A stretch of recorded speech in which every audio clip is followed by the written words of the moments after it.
Welcome to the Samson Strength Coach Collective podcast. I'm your host, Anthony Grasso. We are joined today by Zach Fears, who is the Assistant AD of Sport Performance at Southeastern Oklahoma State.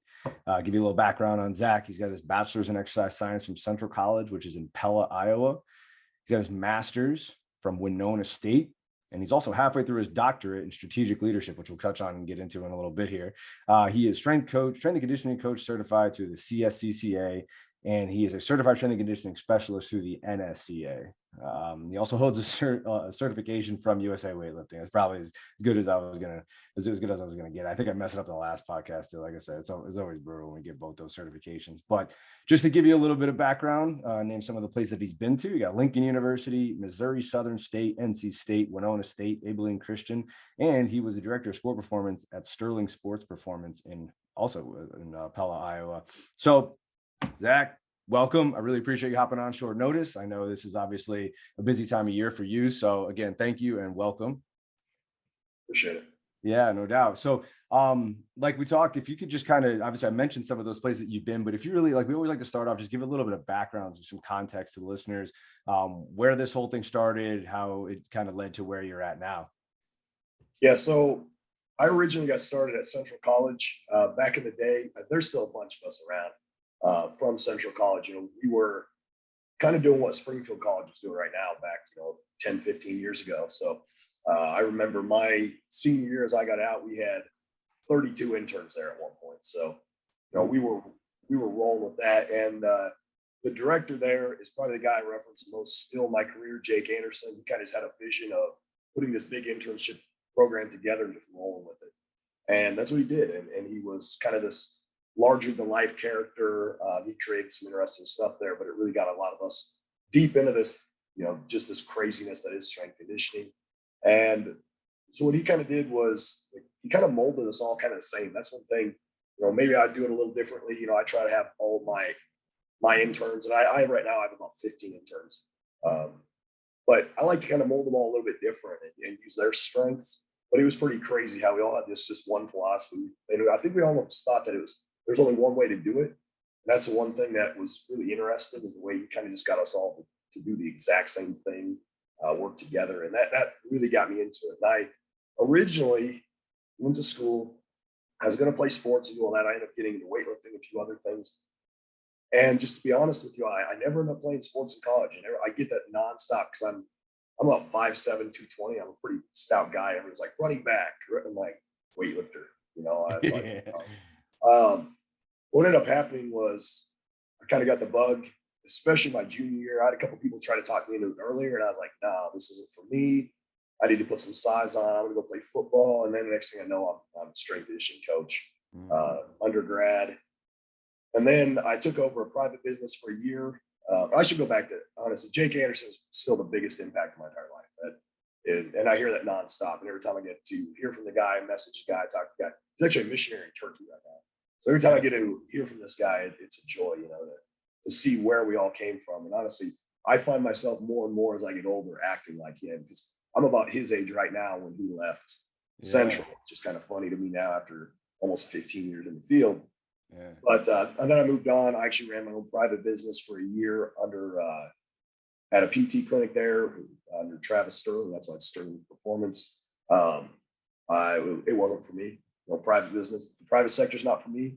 I learned that real quick. It's just when you have to charge for everything, you're charging for all the advice you can give. That's not for me. I'd rather just get my salary and then try to get as much knowledge as I can out there. After that, I went down to NC State for a while. Probably learned more than I've ever learned. That was the first time I really got challenged. I'll never forget. Todd Rice was the director there. Todd Rice he was tough to work for, but he was always consistent. I'll give him that. And he was as knowledgeable as any coach I've ever worked for. So he was the one who really got me thinking outside the box. That's probably the credit I get the most at NC State. D'Antonio Burnett was one of the assistants there. He's now the director over there.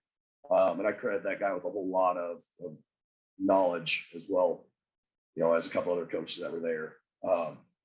It was just a really interesting experience to look at a totally different way. Again, at Central College, we were all molded here. And NC State is way over here, a totally different setup, totally different design. everything like that. I should also mention Craig Buckley. Craig Buckley's at Bryant right now. And he was another really, really impactful guy on me while I was there. But he really taught me to think outside the box. And I'll never forget, verbatim, he said this, pulled me aside one day, he goes, Zach, stop thinking like everybody else and doing like everybody else. Figure out your reason why you would write a program in a way. And that was probably the most impactful thing anybody ever said to me. Because at Central, we all did it this way. We all used a similar template. We all did everything the same way. And he just told me that. He's like, stop doing what all the coaches you've ever been under have done. Do what makes sense to you. And that really molded me to do totally different things with how I actually started building my career. From there, I went to Oklahoma State, GA for 2 years. It was totally different. It's very loose culture. It was kind of like that. Here's your teams. We're never going to do anything as a staff. Like, you got free to do whatever you want. So it was kind of crazy because you're sitting there, and I went from NC State where it was like, if you looked at Todd Rice the wrong way, you would be breathing down your throat. Jeff Renardi, who was just like, take care of your teams. Do you want to see my programs? No, good, just go. And then to swing down to Abilene Christian with Eric Overland, and he was the exact same way as Todd Rice. He was everything in this little tiny nutshell, do it exactly this way. So it was really one of those topsy-turvy rides. Yeah, I was going to say, there's some like wild experiences there. And then I go back to Missouri Southern. I was under Troy Jorgensen, who obviously worked for Samson now. Yeah. I was there for about 2.5 years, close to 3 years. And he was the exact opposite of take care of your teams. We're not going to read books together, not do anything like that together. And so it was back up, back down, really easy life. Yeah. I was there, had some really good experiences there. I met some really good coaches, but I knew after a while that was when I wanted to move towards a head position. Got the opportunity to Lincoln. Lincoln was tough. It was really tough. It's it's an interesting school. I won't say anything negative. It was just you had to do things totally different. From anywhere I'd ever been, and it was my first head gig, so I'm kind of thrown right in the deep end. And honestly, thought it went really well overall for my first head job, and it set me up to be here. I got here after about a year. I got promoted to assistant athletic director here, simply for working hard. I think is all I'm going to say. I'm not going to go into any more details than that, but being consistent, working hard, that was something that really helped me out, focus-wise. At the same time, we built a brand new facility here. We got a 10,000 square foot facility for Division II, completely Samsoned out. Nice. Pads, VBTs, G flights, great timing, everything. I mean, for Division II, I talked to, a handful of Division I coaches in the last, couple of weeks, just buddies here and there. And I remember Cleet McLeod was one of them, and I told him my whole situation, just talking to him, and he mentioned, a certain thing about another job or anything like that. And I told him everything I have. And he's like, dude, why would you ever leave that? You've got a great boss. You got great coaches. You got an amazing facility. He said, man, just stay there and take care of business. And, and then, but yeah, it's an amazing place here overall. Durant's not the most hip happening place, but I got a wife and 3 kids, and I don't really live the craziest lifestyle. Plus, I'm in the middle of my doctorate. So, I don't really have time to do much of anything. I got into work at 6 yesterday, and I left here about 11 o'clock last night. So there's been a lot of those, unfortunately. Yeah. But I'm halfway down, I guess. So yeah. Got all A's but 1 B, so I guess I'm doing all right. Yeah, man, you're doing some serious stuff over there. I was gonna say halfway through your doctorate, and I was like, you're naming all these things that you got going on. I'm thinking to myself, how did this dude even like remotely have any time to hop on this podcast with me? That's all I'm thinking. Like, while I'm here, so I'm even more appreciative now for sure. And yeah, going back to your experience, I mean, unbelievable. Obviously, like you said, that emotional roller coaster of like different qualities and different environments that you were in, going from a place where obviously, maybe culture was extremely emphasized and the environment that you were in was very, unity driven, right? To go into like, all right, well, now it's, a little bit more a militarized situation where it's like you said, like, don't even look at the head guy, don't even breathe near him, and then it's like, all right, now we're back in, just do your thing, you know what I mean? Like, take care of your teams and all that kind of stuff. So that probably leads really well into your doctorate, right? Because you've seen like probably like 5 or 6 different forms of leadership, right? So you want to talk about like strategic leadership. I mean, you've got, I think you've got enough for a doctorate there, it's just based on experience alone. And I think, obviously your ability to, absorb what has happened now as you've moved on from it and everything has probably gotten better and better. So That's pretty awesome. And yeah, you mentioned, hard work and just consistent work ethic obviously have led you to being a head guy. Who would have thought? Amazing stuff, right? It's like not that sexy, right? Just working hard and making sure that you take care of business. Right. That's awesome. So yeah, man, let's get into it. So like, I mean, obviously we would love to hear your thoughts on strategic leadership. It's something that you mentioned before we got on the podcast that you are super passionate about. Obviously, as you mentioned a few times now, you're getting your doctorate within that realm. So I do think it's important that we kind of hear your thoughts. I don't know if you have specific areas that you want to start with this, or even if, I'm sure you found a bunch of interesting information as you've gone through your doctorate with it as well. So, however you kind of want to lead into this or whatever you want to go with as far as kind of setting this thing off. But like, what, I mean, there's got to be something. I mean, we could even get down to it where we talk about leadership within this particular industry, and I know that that's probably something that's been bugging you or whatever, just getting you fired up or whatever over the years and your experience in different ways. So yeah, man, let's get it rolling. Let me hear some of your thoughts, and I'll just kind of piggyback in whatever I can. Yeah. So one of the things that I really like to follow, and I've messed around and I've had the opportunity to look through, countless different theories and all this type of stuff. And some of it seems like, okay, this is a little bit useful, but in athletics, I found probably the biggest one. I actually printed this off. So this is one of the things that I've used very successfully with our athletes. So I first implemented this with our football program of basically how do we create change. And that was one thing I think people struggle with. They know they want change, but they don't know how to create change. And so I found this in one of my classes. I shouldn't say I found it. I had to read it. I had to research it. I had to know all this stuff. It was a really simple book by John Cotter. He's like a double doctorate from Harvard or something crazy. And he institutes all these leadership changes at like massive companies. You're talking about Fortune 500, like billion-dollar companies, and the guy's turning around companies left and right. Yeah. But he has this really simple template that works for athletic teams, athletic departments, universities, small scale, big scale. It's really simple, and I'm a huge fan of this. So I first implemented with our football team right when I started basically my doctorate. It was one of the first classes I had. Was I got exposed to this. I was like, this might work. Like, yeah, let's try to figure out how we can implement this with our team. Well, we put this together, and we had the first year I was here, we went 1-10. Okay. Bad stuff. Then we turned around the next year and we went 9-3 and won a bowl game. It was the fourth biggest turnaround in NCAA Division II history. So there's something pretty cool there going on. And when it really comes down to it, I'm pretty fortunate here. My head football coach, lets me pretty well take care of all the leadership because he knows that's what I'm just obsessed with.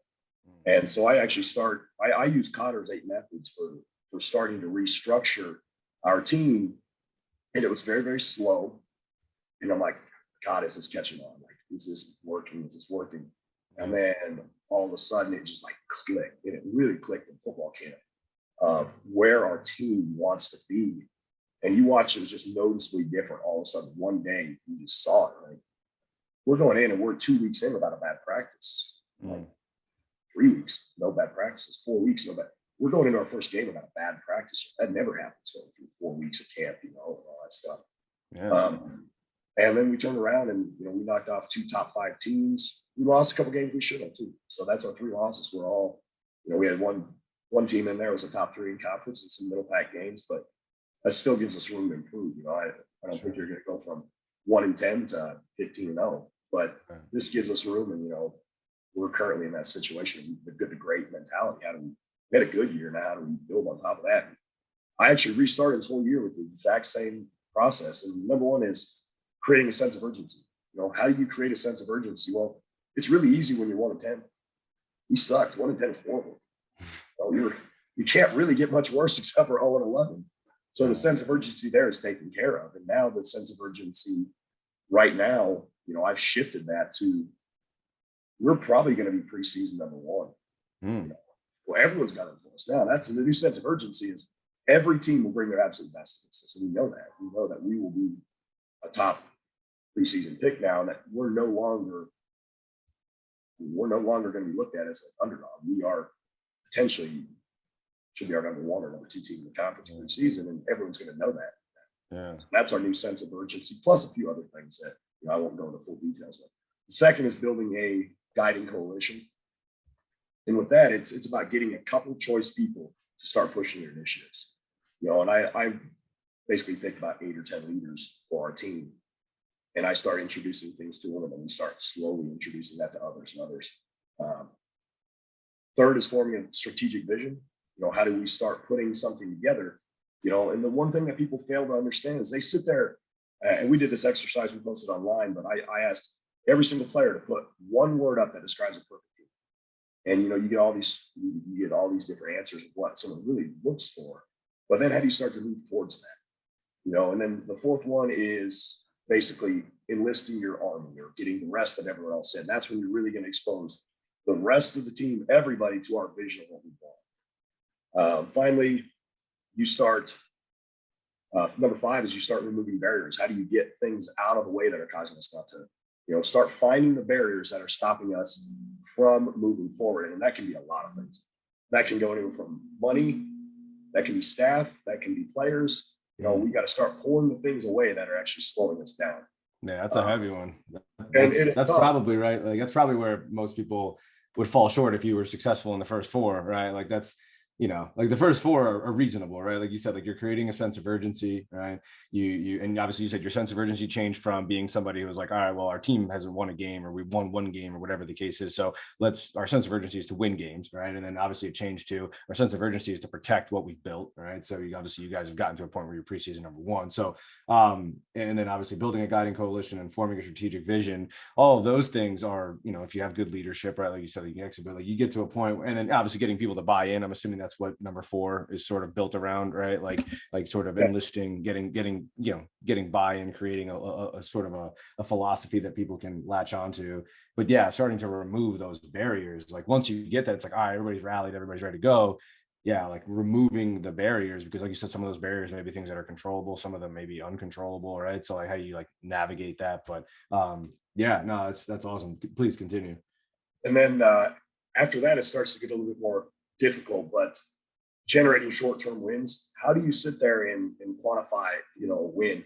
Like today, we did 60-yard shuttles, and we make every guy has to be perfect. We give them hands to touch with, lines, starts, finishes, everything has to be perfect. And when we start seeing all of that stuff, max is going up. We didn't have one single restart today on any of our running, which was we had a perfect running day, which is the first day we've had that. That is a huge short-term win that our guys have been trying for. And, we've got a couple of new guys, and all of a sudden they can't quite hit our standards. And everyone knows where our standards are, but then we have one guy miss. Look, you got 100 guys and you're doing running, and one guy misses, everybody starts over. And so we had our first full no mistake day running today. And nice. You could just see the difference in guys of all of a sudden, like, hey, we were perfect today, but next week we even have to be better. And that was the whole thing. And finally, the last 2 are sustained acceleration. Like, how do you keep finishing out? And then ultimately is institute the change. And the funny thing about it is that it starts all over. You start with your next thing. What's your next problem to tackle? You start all over with that. The hardest one is actually finishing the change. People get 99% of the way done, and then they'll just leave that one little thing. It's like restoring a car. Like, man, it's got great paint, it's got all this, but I just can't find that one damn taillight. And then you just kind of give up on that. Well, no, you got to finish every little detail, everything, and finish out with where we're going. That's what's going to get you the ultimate. And that's the one that I think people really, they see success, but not ultimate success, and they stop right there. And that's a huge one where, especially with athletics, like, oh man, we just went and beat this team, and this team. But we kind of fell short here. But we're still really good. Well, that's what we're going for. We're not going for really good. Really good is not good enough for where we are right now. And I use that with our team. We are insanely talented. I've been working at Division II for the majority of my career, and this is bar none the most talented team I've ever seen. If we go 9-3 next year, that's a failure. It's a failure for what we've done with the way our coaches have recruited. I think we have the best recruiting staff in the nation, if you ask me. From where we went to my first year here to going on my 4th year here, the talent we have, I have never seen at Division II. And we're insane. I mean, we just pulled a 4-star left tackle. at a Division II school. Uh, There are plenty.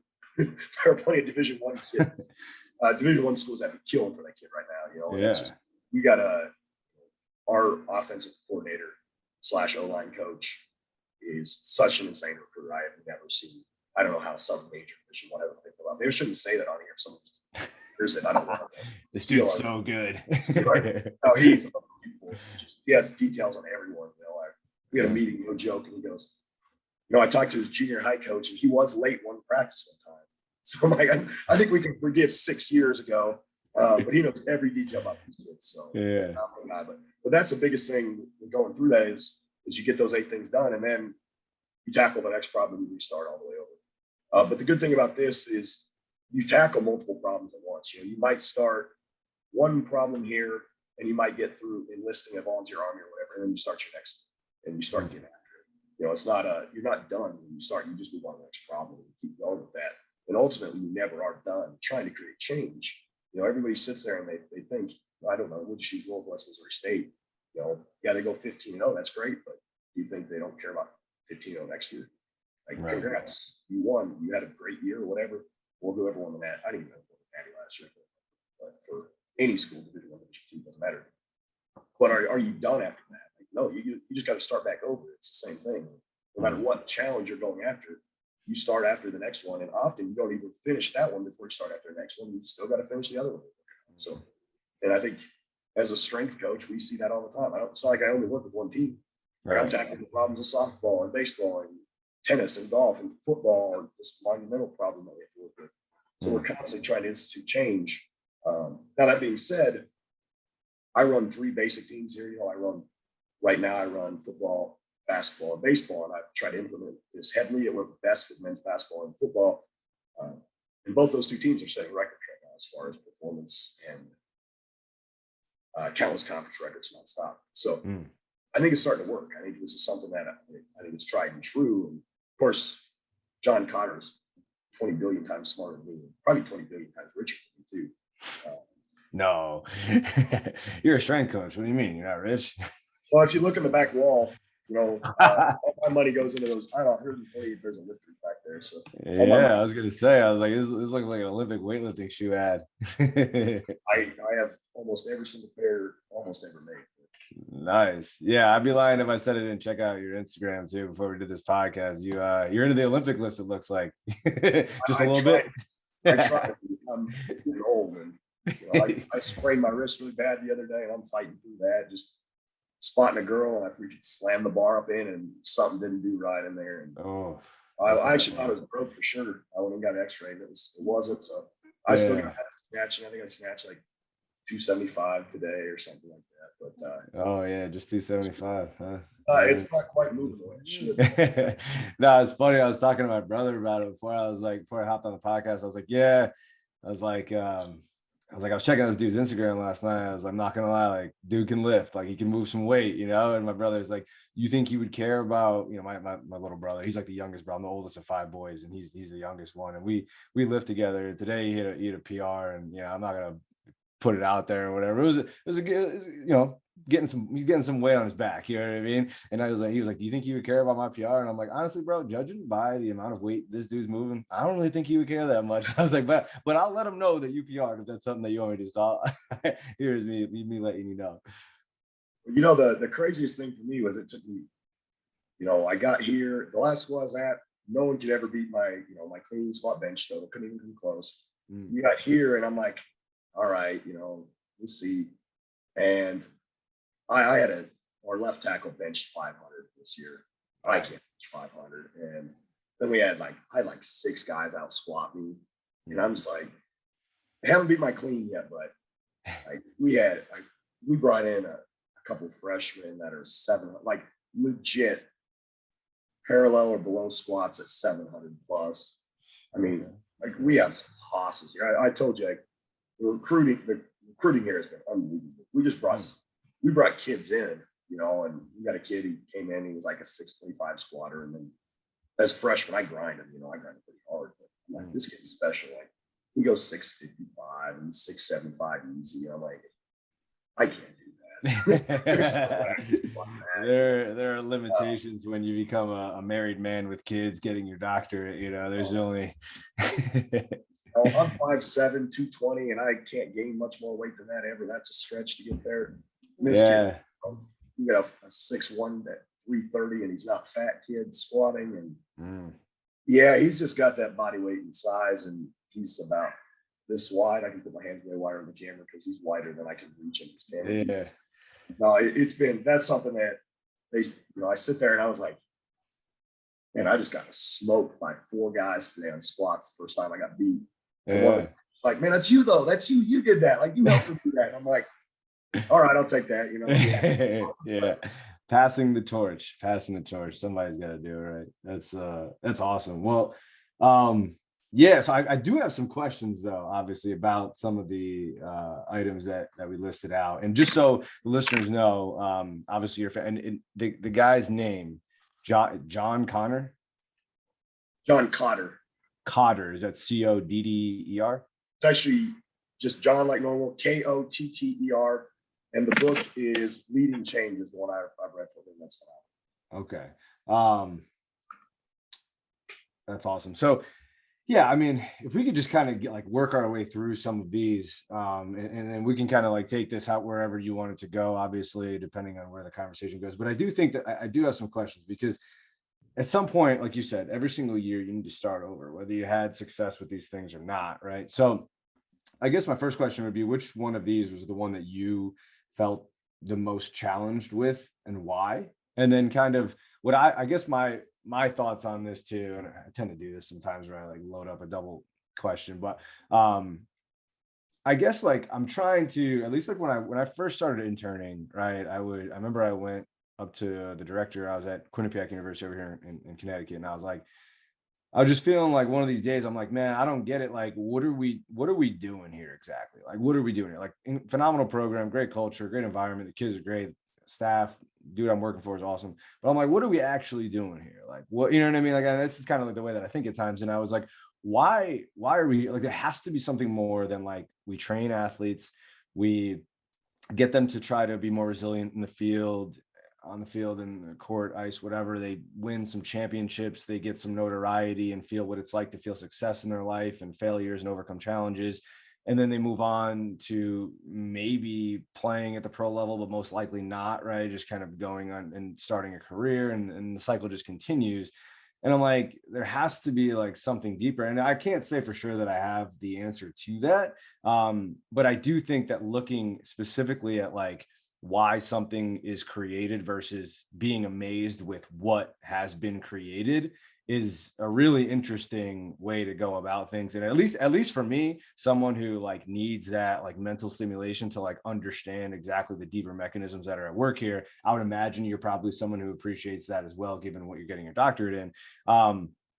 Yeah, what, you know what I mean? Is that that's got to play a part in starting over, right? There has to be something. All right, well, now guys, we want to start over because we need to get to 15-0 again. And it's well, that's fine. We win 15 games, but if we just keep winning 15 games, I would imagine it's probably more so along the lines how are we winning these 15 games? What let's be honest, the 15 wins that you guys have, at least this is the way I view sport now. It's become so cyclical, and obviously it takes place every year that most people don't even remember the stuff that happens outside of these really insane moments, right? And college and professional levels or whatever. But most of the time you kind of forget all of the little minutia that takes place in the meantime. So there's got to be some sort of deeper meaning behind what we're doing here, right? So I'm not even sure where the question is in that, but I'm sure you know what I mean? I'll let you kind of take it from there. No, I think so. One thing that my entire staff did. So again, I've got basically 2 full-time people working with me in a GA, and then all my interns. So we all did, we looked at different philosophies, mission statements, stuff like that. And the reason why is because I want to show everyone what people are about. How do you get your point across? And actually the book, John Cotter, Leading Change, there's some talk about, vision statements and stuff like that in it. And so I went over our stuff, our vision statement, our philosophy overall. And as we go through that, there's 2 really big points for me. And the number one is the idea of servant leadership. We're going to not just sit there and demand, but we're going to take care of people, and that's it. I don't care if you're talking about being a CEO at a Fortune 500, or if you're talking about being a sports performance director, a football coach, athletic director. It doesn't matter. If you learn to take care of people, they're not going to leave. They're going to give you tremendous effort, and they're going to be happy. People are going to be happy. And that's one thing, I really implemented. That's actually my number one rule. That's my number one rule. As my number one point in my philosophy is we will be servant leadership. Or excuse me, we will be servant leaders. We will practice servant leadership. And that's a huge thing that I've learned a lot more recently, that my athletes and my coaches will absolutely go to war for me right now, because they know I'm going to take care of them. And I've done anything I can to help make their life easier. I try to have every solution possible. Now, that doesn't mean that I know it. It just means I know someone that does know it.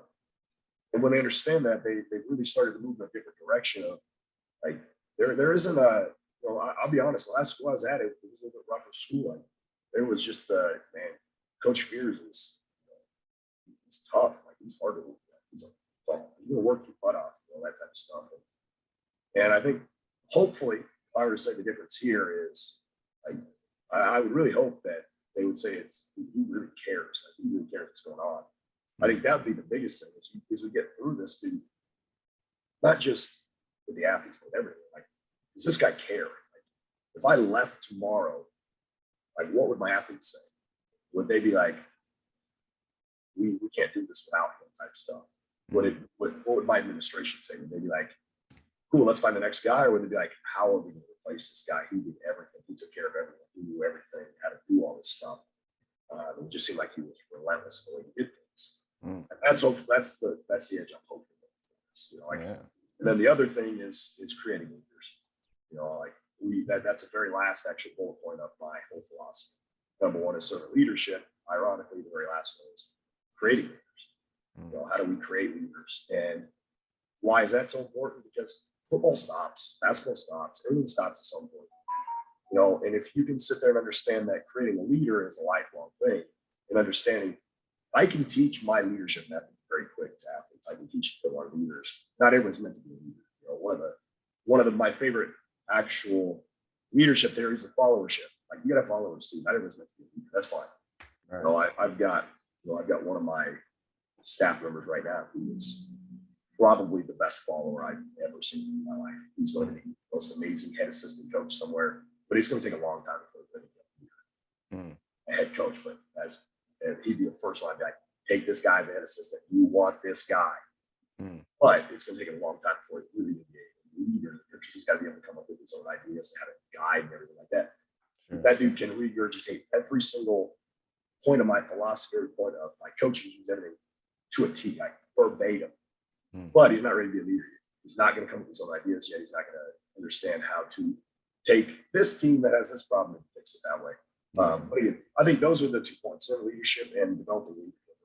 Yeah. Well, for that kid in particular, obviously, we need good leaders, but good leaders are probably good followers at some point. Like you said, right? You need good followers. You need we need to know who to follow, right? Like, that's the idea. If someone's leading us, I mean, someone's got to be following somebody, right? And identifying who those good leaders are. And, I think for that kid, like you said, it's at some point, like, he's going to get to a point where he has his own voice and he has his own philosophies and all that kind of stuff. But he's lucky to have you, obviously, because you come from a situation where, like you said, like, you thought there was, you were kind of like, all right, here's one way that we're going to go about doing all these things, right? And you were probably able to regurgitate all of those things as well, until you came across that individual who was like, hey, do your own thinking, almost assume that you've been given zero instruction, just like, what is it that you think right now, and how would you go about executing A, B, and C?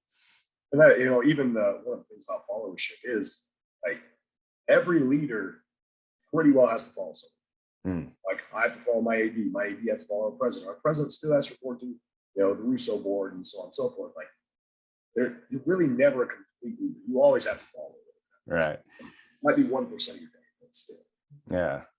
No, it's good stuff. I do think that there is, something to be said about taking athletes, taking other people, like, providing, because you're essentially providing an experience for these guys. And I think I said this in a previous podcast as well, where I was kind of talking about like the roles and the responsibilities of a university, right? And the roles and responsibilities of a strength and conditioning coach. Like, we want to get you in a position where you have to provide an experience for the student athlete. And if that student athlete is experiencing something along the lines of like, hey, we're overcoming all different types of barriers. And that's kind of what I thought about here when I'm looking at like start removing barriers.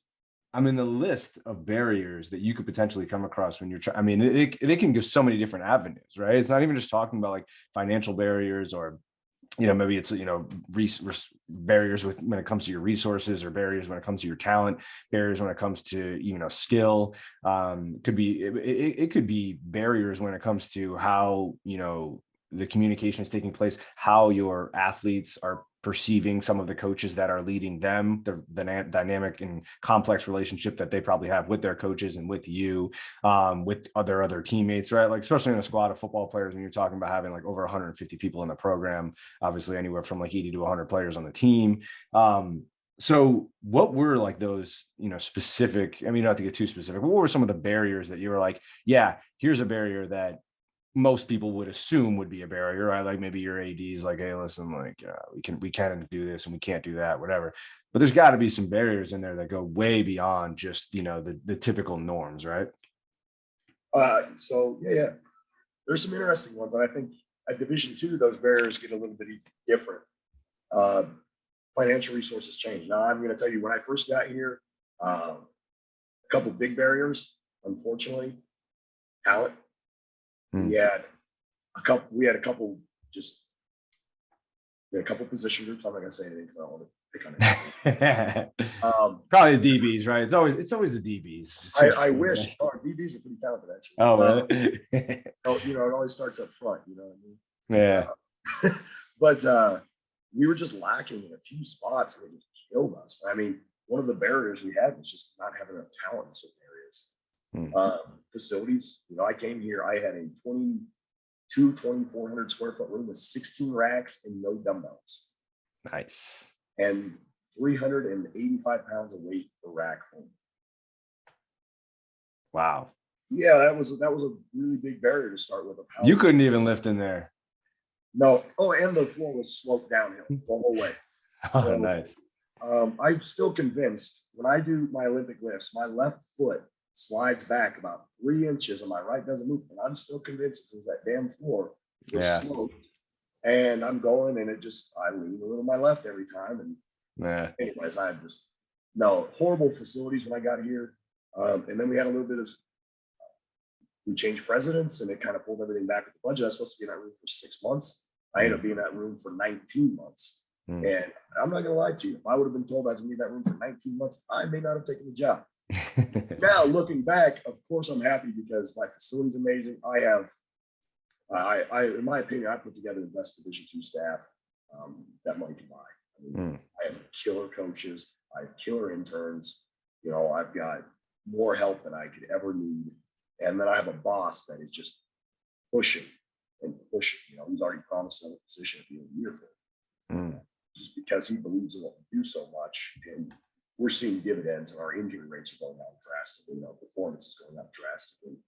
He puts that back a lot on the room. And he also, we're also now in the process of putting together what should be the best nutrition recovery room, whatever you want to say, in Division II as well. That was one thing.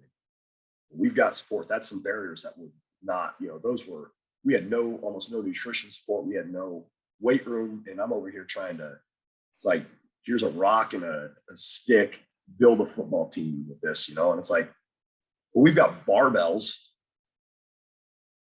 and and we can't even lift safely because these racks are spaced at 1.5 feet apart. Like if a guy's loading plates, he can get just drilled by another bar. Yeah. And then I think the other barriers is a culture. Culture is probably one of the biggest barriers. We came in and I'm not trying to trash the other coaches that were here. They were very successful. As a matter of fact, one of them, our D coordinator, I think, is still with the Dolphins, and he's phenomenal. He's a phenomenal coach, but we just coach different from our current coaching staff. You know, they were a very coach-led program. We're trying to create a very player-led program. And that's one of the things that hurt us really bad the first season, having some lacking talent. But then we kept going. The players kept looking for leadership, and they're like, who's going to lead? Who's going to lead? We're like, you need to lead. And so I'm trying to teach this, and I'm trying to push it, and I'm trying to teach it more. And that was actually what really moved me towards actually doing my doctorate of strategic leadership instead of actually doing so I was considering either an EDD or a PhD in educational leadership or something around that field. And then I found this strategic leadership. It's really just kind of funny. One of the, I guess, counselors or whoever it is, called me up from Liberty University, which is where I'm doing my doctorate. And they're like, you know, with what you're telling me, it sounds like you might be more interested in this doctorate of strategic leadership. They're like, tell me more. Give me more info on it. And so I read it, and I was like, wow, this is exactly what I want. This sounds so much better in educational leadership, where it's not. So, you know, a doctorate of strategic leadership is a practitioner's degree. It's not, it's considered more, you know, it'd be more something like doing a doctorate of physical therapy. It is a legit, like, put you in the situation, figure out how to fix this. Not here's the theoretical side of it. No, it's the theoretical side of it. Now here's how you apply it and actually use it. And that was the thing that blew my mind the most of actually the doctorate that I've been doing, was how do you actually implement all this stuff? But to swing back, the question was, you know, I think the biggest one was our facilities. It seemed like because we were putting all of our money into the new facility, funding was just like, you know, I'm asking for stuff, but it's like, you'll get it. And then I'm like, okay, well, I've got a almost $2 million facility going up. I almost feel bad for asking about more. Right. And then honestly, a huge barrier was I was the first ever director of sports performance here. So I opened up this program, and people didn't understand what it was. People are like, weight room guy, weight room. And I'm like, no. First of all, don't call me a strength coach. You know, I'm not a strength coach. I'm a sports performance coach. Now, that's nothing against strength coaches. It's just, I think too, I wear 60,000 hats. You know, I'm going into, you know, our admin meetings and football meetings, meeting with our athletic trainers, and I'm doing sports psychology, and I'm doing sports nutrition as best I can, at least. You know, and you know, I'm not strength conditioning. I'm sports performance. I have to pretty well take care of everything. But yeah, I think that's the guy. And there's so many other barriers I can sit back and look at. But it's just, I think your culture was just that one that a lot of people don't see. Was we went from this culture to almost a polar opposite shift. And then obviously facilities. When I first got here, I don't know. It was just like I said, it was trying to like make a football team with a stone and a piece of string. That's strong. I mean, you probably should have brought Dan John down. He would have done it just fine. But yeah, he would have figured it out, right? that was crazy how many, and God, I could, from players, you know, even a few coaches that we got rid of were barriers. And you know, and if I had to be honest, there's probably still some barriers. Let me rephrase that. There are still dozens of barriers here that we haven't broke down yet. Sure. Yeah. Right. Like those barriers don't ever go away. Right. But it's more so like the systems that you have in place to deal with them, to mitigate them, to maybe even potentially at some point, get rid of them. And I think it's, you know, going back to your point before, this is one thing that like I tried to focus on, like in my experience working in football, was like, you know, I was part of a, you know, very unsuccessful program specific to the scoreboard and like what was on paper, you know, obviously as far as like records go.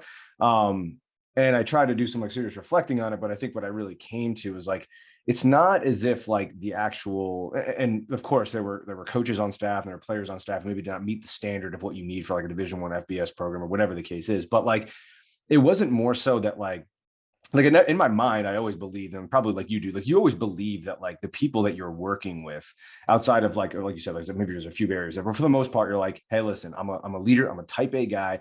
I'm going to make it work with whoever. Like, I'm not going to sit here and be like, all right, I need to get him out of there because I need to get this. I need to get it's like, no, this is what I got. This is what I got to do. Obviously, like a Division II, it's not like you get to like bring in or do whatever it is that you want to do. Like there are certain restrictions or certain limitations. So you're saying to yourself, I need to make it work with the people that I have here. I'm going to create an environment and I'm going to get people to buy in. And obviously that means being super versatile with your personalities, the way you obviously are connecting with all these individuals, right? Like that type of leadership, that to me is true leadership, right? Like I think Jocko Willing talks about like the uncomfortableness of saying, you know, leadership is essentially manipulation, but it is in some way, shape or form. If you are just one person the whole time, right? So, and we can get into that, but I think going back to what you said about like specific coaches that ended up going on and being successful in other places, I look at it as the group that was assembled to do a specific task did not get it done. And it's not to say that one area or like these coaches are not successful coaches, or like we were not successful strength coaches, or whatever the case may be.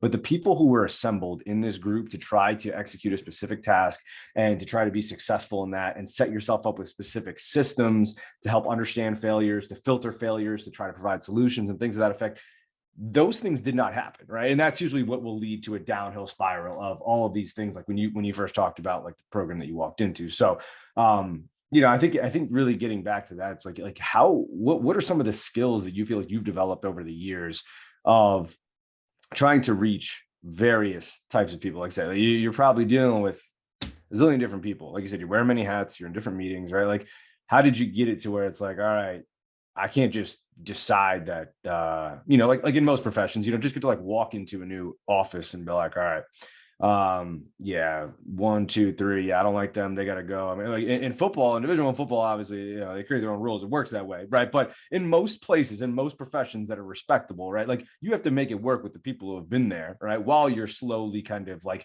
merging and gravitating and bringing some of your own, people in, I guess you could say. So your thoughts on that, I'd love to hear. So I've got two different methods for that. The one is probably the easiest one I've ever done, and I love doing this with coaches because you'll almost bore them to death at one point, but then you'll get your point across. I write, and I make all my level 2 interns, by the way. So I have a level 1 internship where we do the X's and O's. We learn max percentages, different types of variations of workouts, push pulls, different types of stuff. And then my level 2 is a nothing but backwards design course for 12 weeks, basically. So we go through and I make them all do it together, just like I would if a coach did it. We do a full backwards design, thinking about starting with the sport, positions, injury prevention, performance, everything. I make every single thing go up on the board, and I'll be like, you missed this, you missed this, you missed this. And by the time you are done, you have your entire program on the board for what you're going to do with your athletes, progressions, percentages, everything, all your basic movements and everything you want. And it's all the way down to, you have 6,000 bubbles with everything written in it. Okay, I have a 4x8 board over right there in my office, and it will not fit it on it. Okay, and we'll have paper and everything all over the place. And I make them do it with their full group of all my level 2 interns. And so I make them agree. And this is exactly what I do with coaches when they try to sit there and what do we do? Well, I will sit down and I'll do this whole thing with them. And it's going to take a minimum of an hour. But, a lot of coaches believe that, this is what we want. And so we'll go over everything. And I will sit down and we'll sit there and we'll talk about how to make our athletes explosive. And we'll agree on what makes them explosive. And we'll talk about what makes them injury-free. Hamstrings. All right, this is softball. So we have shoulder issues. How do we keep the shoulders healthy? What about the elbows? Okay, how to do that? We got wrist issues. Okay, well, lower back. Where's that? Okay, let's fix this in. And now by the time we're done, we've got, like I said, 6,000 little bubbles with everything. Now, coaches never care about periodization. They don't know what they don't have to do. Right. But you start talking about that, they're like, oh, you do your thing. Okay, cool. I'll do that part. Well, what about this? Oh, you pick that too. Okay. So I did this for an hour and a half with the coach one time. And he was a track coach many years ago. The first time I sat down to this with the coach. But I'd use this idea. I used backwards design for quite a while. And it's the whole idea of you're going to make everything based off the sport and break it all down. And by the end of that entire hour and a half conversation, the only thing I budged on was he had to have stiff-legged deadlifts in there. I'm talking about like the old school, bigger, faster, stronger, stand on a box. And I'm like, okay, now that's got to put a lot of stress on the back, right? He's like, well, yeah, I understand that. I'm like, okay, so we got to do it light, right? Like, yeah, I can agree with that. What about 20% clean? Well, that sounds good, which means a barbell for track. And so that I gave up 2 sets of 10 straight leg deadlifts, stiff leg deadlift, whatever you want to call them, with a bar. That's it. Not terrible. Hey, I can get that up, 3 minutes of my entire week was given up after that. And by the time we were done, he thought he wrote the whole program. Yeah, no doubt. So it's in a sense, Kid, man, I wrote this great program. yeah, it's his Uh, idea. but again, we came to agreement, and yeah, it took a little bit of time, and then we produced one of the most, we produced a very successful team that year as well. So it was a win-win. Like, yeah, it cost me an hour and a half of my life, but hey, that coach was never on my back again, and we had a great relationship after that. As a matter of fact, he helped me get a raise not long after that. So Nice. not my boss at the time. He went up and said, "Do you realize how many hours this guy's putting in?" And I got a raise out of it. So it was a great deal. And then the other one, one thing that I really try to be, I really try to be well-rounded with a lot of stuff. I try to be able to hold conversations just about anyone, about anything. I do a ton of weird stuff. Like I do a lot of woodworking. I like cars. I like just about everything. So Nice. Yeah. you can talk to someone more than just work. Like they'll start to really, when they care about you as a person, it's a whole lot harder to be a jerk. Yeah. When you're sitting there and you can tell, hey, how's your kid doing? Your dad doing all right? All that type of stuff. Hey, I know your dad was up to visit last week. What'd you guys do? But get away from work, and that's with athletes too. Like I told you, I'm in such a good situation right now. It's nothing for me to have 8 interns that all know exactly what I want. To have 3 full-time coaches working with football or something like that, or 6 or 8 people on the floor at one time with 16 racks. We've got a great facility, but I can actually go around and I'll make my corrections. I'll see something. Hey, let's get this fixed. Do it this way. But I can actually talk to people and figure out who they are. That gives me one of those things, like I'll find out who is this kid about. Like, is his mom really important to him? Did he grow up with a dad, without a dad? Did he have this issue or anything like that? And then you can start to play off that kid so much more, and you learn who they are. You really learn who they are. That's when you really tug at the heartstrings of the kid. You find out, I got a kid right now, and would your dad be proud if you saw you do that? And he's just like steps back a little bit, like figure out what tugs at him and makes him change. Yeah. Where you really get to you figure out exactly who they are. Who was their really big, who was their really big role model? I had an athlete years ago that transferred in from Mizzou, and I asked him, I said, "Who's the biggest role model you've ever had in your life?" He said, "Pat Ivey," without a hesitation. And so this kid just works his freaking butt off for me, proceeds to be an intern's for me later. Does a great job at everything. And so I text Pat Ivey and I was like, "I just want you to know this. You mean a lot to this kid. If he hasn't contacted you, please reach out to him, or I'm gonna have him reach out to you, or I'm gonna connect you guys again, or whatever." And then Pat ended up actually hiring as a GA down at the state was there. But that was a huge thing. That was a huge thing for me, to figure out where this kid came from. And he had a rough time growing up. And Pat Ivey was, Pat Ivey was it's like probably 2 or 5 or something. But Pat Ivey was one of the biggest father role models he'd ever had in his life. And him hearing that, I think meant a lot. Just little things like that. You start to realize how to tug at kids and push in that direction. To me, that's when you're really successful. Yeah. Yeah. That makes sense. That kind of answers some of the questions that I had before too, right? Getting back to like, what exactly is this whole thing that we're doing here, right? What are we trying to provide? And I think going back to what you said before too, about, developing the relationship with the coaches, essentially, I know you said like it took an hour and a half of your time, you're meeting with these coaches or whatever the case is. To personally, like, I think there's a ton of value in having, it's not to say that the meetings have to be a certain amount of time, but just like having face-to-face meetings where there's actually an agenda set up and things are actually getting accomplished. Right. So I think, like everybody has meetings, right? And everybody meets, but like, what is like the construct of the meeting? How is it set up so that certain people are saying certain things, certain people have a voice, but there's like a sort of a limitation to like making sure that like, things are said in a, short, concise, clear, and respectable manner. And obviously there's good quality, like, just constructive thought being put out there. Right. So what you were doing essentially is by trying to reach the coach, like you're setting up a system of education. Like that's probably the best way to reach any coach, right? Is to be like, I'm going to set myself up where I'm going to educate everybody I work with as much as possible about what's going on here. So that way, when there are questions that come down or there are failures that we come across, which inevitably there will be, you're going to have some sort of system that you guys can filter through. It's like, okay, well, this is, like you said, you and the football coach decided on what develops power. How will you develop power within your athletes? How do you make them more explosive, right? Give them a different frame of reference, give them a different perspective, whether they want to shift it off onto you or not.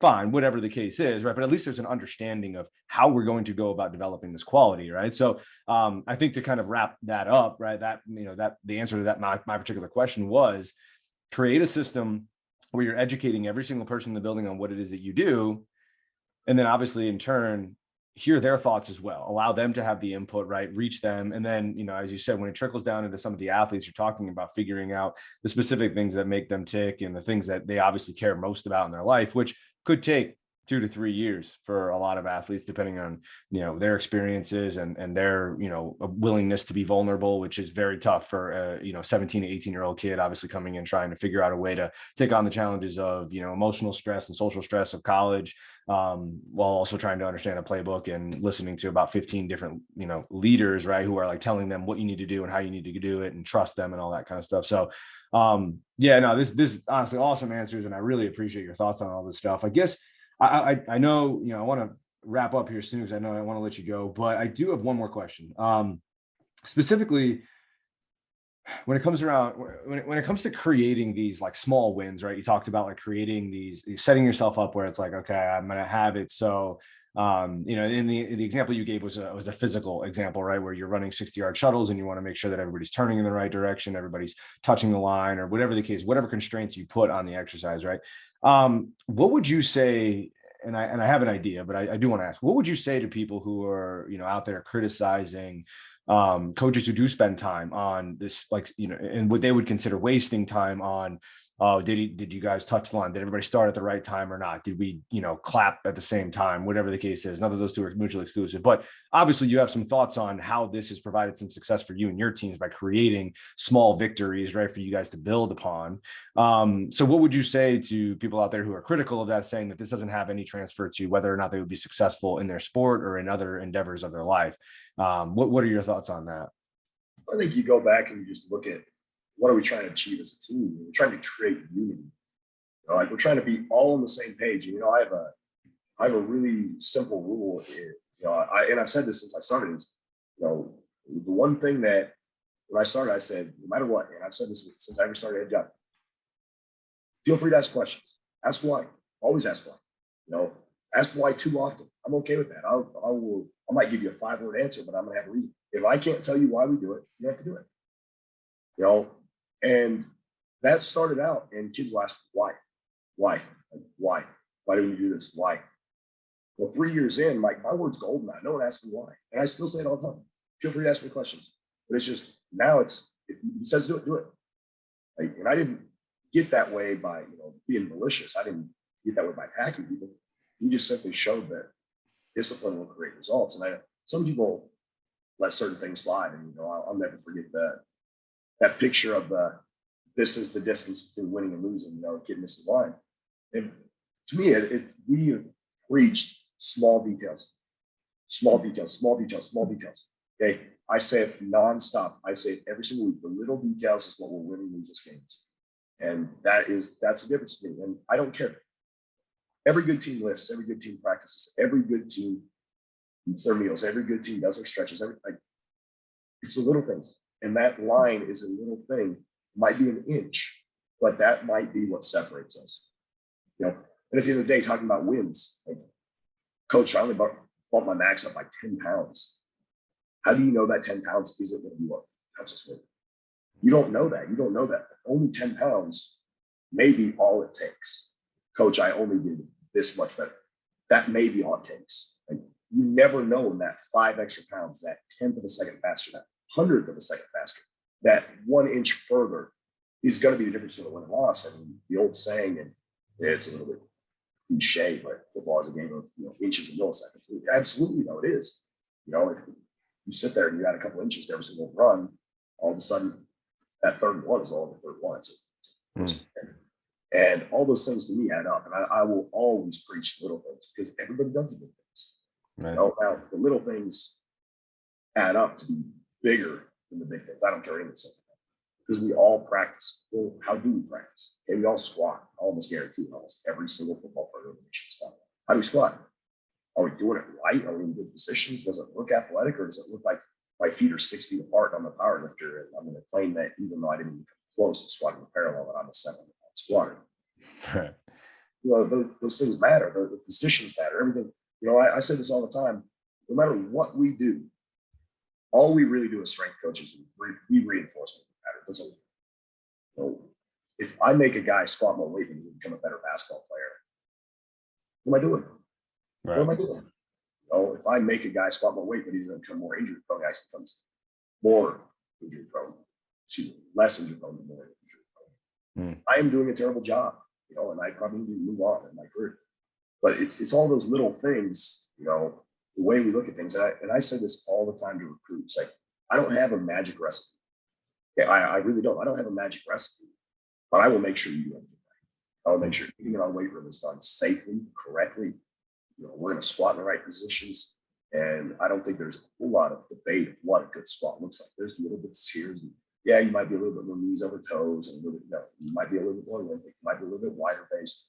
Well, I think there's a couple. There's more than one way to do it, but you know, in general, what a good squat looks like. Doesn't? Are you going to let those little things slide? You know, and that's just such a small little example of the millions of things.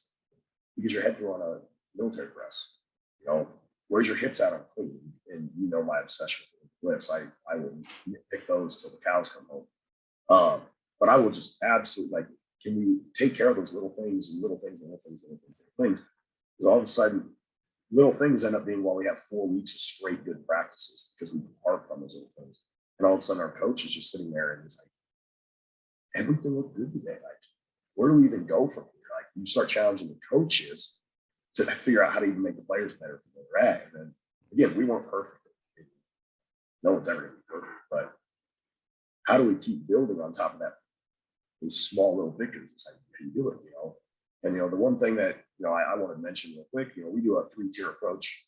And this is one of the big things that we talk, when we look at Cotter, you know, a sense of urgency. We put all of our athletes based off strength numbers and explosive numbers into 3 different categories for our groups this semester. It's the first time I've been able to do this. It's something I've wanted to do forever.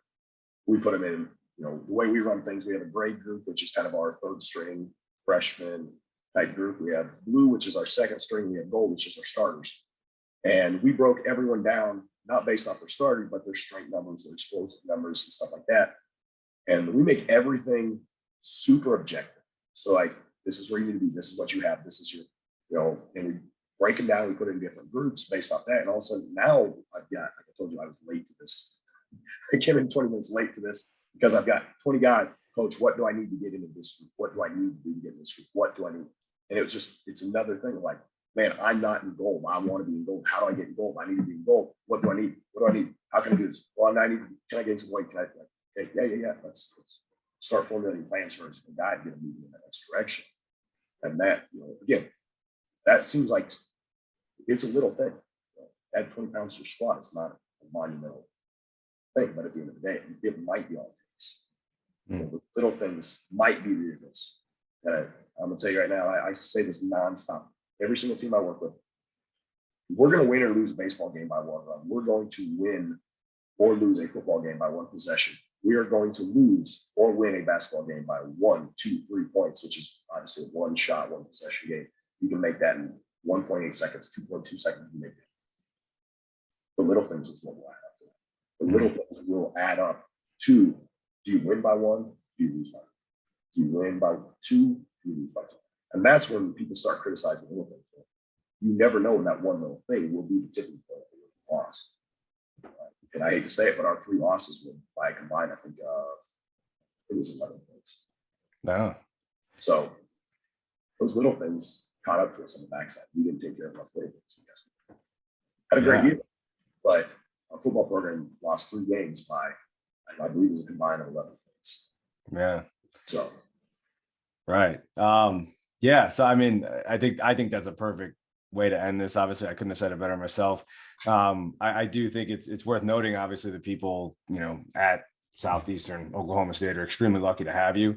I think, just in the short time that I've obviously gotten to know you, you take a deep interest in trying to develop your interns, develop your coaches, create relationships with the sport coaches and the other administrators and athletic trainers that you work with. You care about educating them. You care deeply about the players and obviously providing an experience to them that they won't be able to forget, that goes far beyond obviously the 15 wins that you guys desire. I think you have a serious intent behind how you approach the craft of strength and conditioning, the craft of being an educator, a teacher, and obviously somebody who's trying to pursue their doctorate as a leader, so you can just hear it in your voice. So this has been super enjoyable. I really appreciate the fact that you did this, but no doubt, and I don't say this about everybody, but they really are lucky to have you there. And I do think you are in a really great situation there. It seems like you're having a lot of fun. It seems like you're really enjoying yourself, and you guys are obviously going to set yourself up for success. So, you got, like I said, we'll wrap up there. If you got, social media, anything that you want people, like anywhere people can contact you, or anything that you want people to know about as far as resources that you find valuable that can kind of help shape, or any sort of last insights that you want to put out there, the floor is yours, and then we'll wrap up. Yeah, you can reach out to me on Instagram at Coach Fears. It's pretty simple. As far as resources, I mean, there are so many good books out there. For new guys, and go read The Key for CEO Strength Coach. Go read some of the more simple stuff like Triphasic. It's not that difficult. Go read Triphasic. Go read. Wait for a few years on Super Training. That one, I'm still highlighting in that one. I don't think I've ever. It's always. Yeah. It's sitting over there collecting dust. I should probably get back into that thing. I'm pretty sure just the whole book's highlighted. I've got to highlight 6 different colors to highlight different things, but it's all highlighted. So I don't even know. That's how it was with a lot of James Smith's work. GDC and applied sprint training. It's like people borrow the book from him. Like, dude, it would have been easier for you to just highlight the things that you didn't think were valuable as opposed to just highlighting the whole page. Yeah, but no, and then be well-rounded. I mean, especially unless you're at some major league Division One, like be good at a lot of things. Unless you're just running linear sprint mechanics at a major Division One, like you're gonna have to be good at a lot of things. Understand leadership, understand nutrition, understand a little bit of everything. I think we get too stuck on certain things. I'm obviously leadership obsessed, but I started out. I think I've just I find my little niche. I really enjoy something for 6 months, and I try to move on to the next thing. Leadership's been the one that I'm really stuck with for obvious reasons. I'm doing a doctorate in it. But find something and really dive in and get really good at it, and then find your next thing. Get really good at that and keep moving around. You're never going to be great at everything. That's one thing. That's pretty obvious, but that's anything. You're never going to be perfect at everything. You can't be. There's just too many things. But when it comes to strength conditioning, there's a ton too. Like, are you going to be a VBT guy? Like, I'm a huge VBT guy. I've probably read every single piece of literature ever written by anyone you can imagine about VBT. I have such an obsession with it because I've seen so much carryover with it. But I also can go coach linear sprinting pretty well too, but I stole that info from someone else, just like I stole the VBT stuff from Brian Mann, biometrics, all that type of stuff. You're talking about the stretch short, the side, or anything like that. Understand a little bit of everything. You go through, and I'll never forget, like, taking my CSCS, even my SCCC, I'm like, I'll never use this stuff. This stuff isn't important. Now I'm looking back like, holy crap, this stuff's really important. Like, I forgot all this stuff, and I knew this at one point, and now I'm not even using it. Now I'm looking back like, man, now I'm looking at, short plyometrics, fast plyometrics versus slow plyometrics, and how are we going to use these, and now I got to do 2 types of plyometrics. I mean, how do I start using those? Okay, now I've got my DVT back squats, and I got a regular back squats. I don't want to measure. Well, maybe partials are good. Maybe there's time to do half squats. Maybe, okay, well, I got to figure it all out. How do I bounce? How do I peak? How to do this? Just got to understand it all. I mean, it's first of all, so it's just read a little bit of everything. That's a Jake Anderson quote. Don't read everything you believe. Don't believe everything you read, but read a lot of different stuff. Look into a lot of different stuff and get to know a lot of different stuff. That's what's going to really get you. At least a book and thing can be a little bit different. Like Todd Rice, stop doing what everyone else does.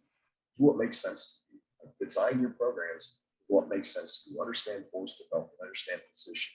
Stop doing what everyone else is doing just because they're doing it. Well, it's put in. That is the law now. You've laid it down, Zach. We appreciate that. Again, we appreciate your time. This was awesome. I'll get with you once we finish up here. But yeah, thank you again for joining us. And yeah, we'll for everybody listening, we'll see you guys next time.